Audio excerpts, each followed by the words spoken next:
take you back to the other big story. It's coming out of the State Capture Commission of Inquiry. Whistleblowers are protesting in Braamfontein, demanding protection. Our Mbali Thethani is watching this leg of the big story for us. She joins us now live. Mbali, great to see you. What exactly are whistleblowers calling for from your vantage point?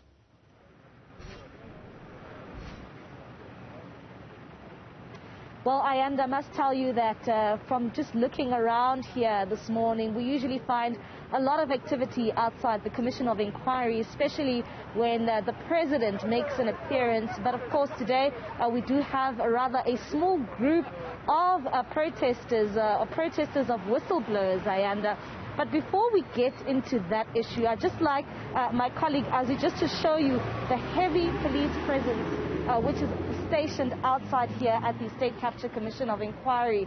And of course, one would say that looking at the developments that have come out of the country over the past couple of weeks, it is really unlikely for us to see such heavy police presence here at the State Capture Commission of Inquiry. I must say that there is police vehicles, there's police nyalas, there's also a number of JMPD officials, Ayanda. And of course here at the Commission of Inquiry, it has also been cordoned off because you know that over the past couple of weeks, our security cluster has come under the spotlight when it comes to issues of whether they are present, especially at places like these where they can draw in large crowds. But I'm just going to bring in a whistleblower. This is a group of whistleblowers who have come here this morning. And of course, I'm going to try and speak to Cynthia Stimple.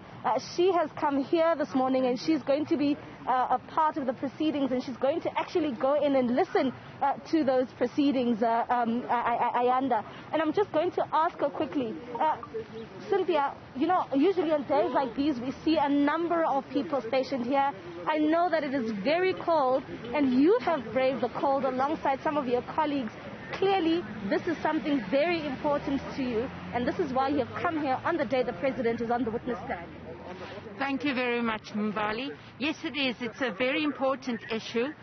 I see whistleblowers as a vanguard of our democracy. They're defending our democracy. They are loyal to organizations in this country. And so therefore, despite the cold, we want to make a statement here to the President to say that it is really important to protect whistleblowers. Thank you. You yourself, you were a whistleblower. You worked for SAA. When it comes to how whistleblowers are treated, how has that affected your life? It's really affected it quite deeply from a whole range of issues. So from my career perspective, it's affected me there. And I have no job at this present time. I had to reinvent my skills. But the younger people are still unable to find work. The other problem is that it affects you from a mental, psychological perspective. There is trauma that is affecting your life, which passes on. It's got a knock-on effect to your family, to your children, to your loved ones.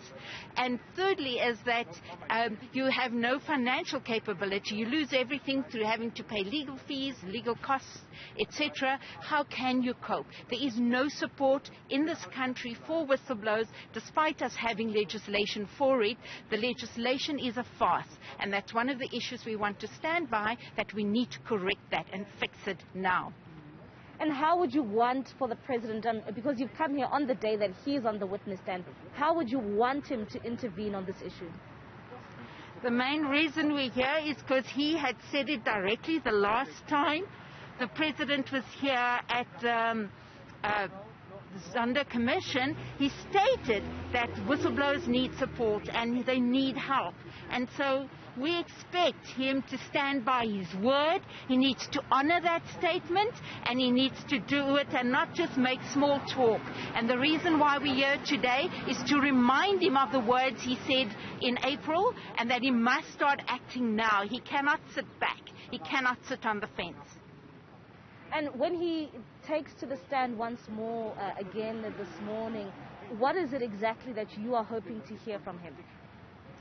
we are hoping that he's going to have some action in place for whistleblowers, that he's going to have some legislation fixed already, and that he's going to make fundamental changes, and I'll stipulate, for retaliation against whistleblowers. Right now, there are 3 staff members at PRASA that are being victimized, and the HR processes is in favor of the company who is victimizing them, and that is wrong, because HR needs to be independent. They need to be following specific laws, HR Labor Relation Act laws. They should be following our constitution laws, and the CEOs and the executive and the board members who are involved there should also be ensuring that they are behaving in a transparent way.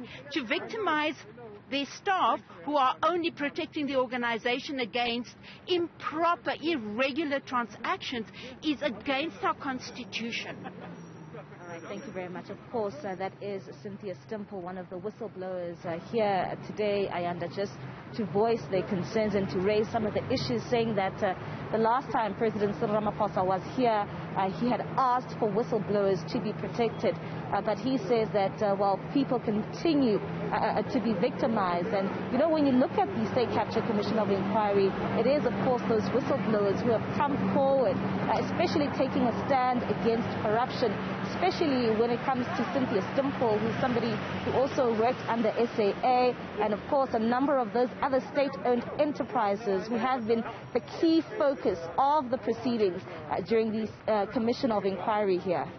Absolutely. Mbali Thethani, thanks very much indeed. We know whistleblowers speak out at a great personal cost to them. It really does boggle the mind how they're not among the most protected in our society. We'll keep watching that protest for you as we do the State Capture Commission of Inquiry's proceedings itself throughout the course of the morning.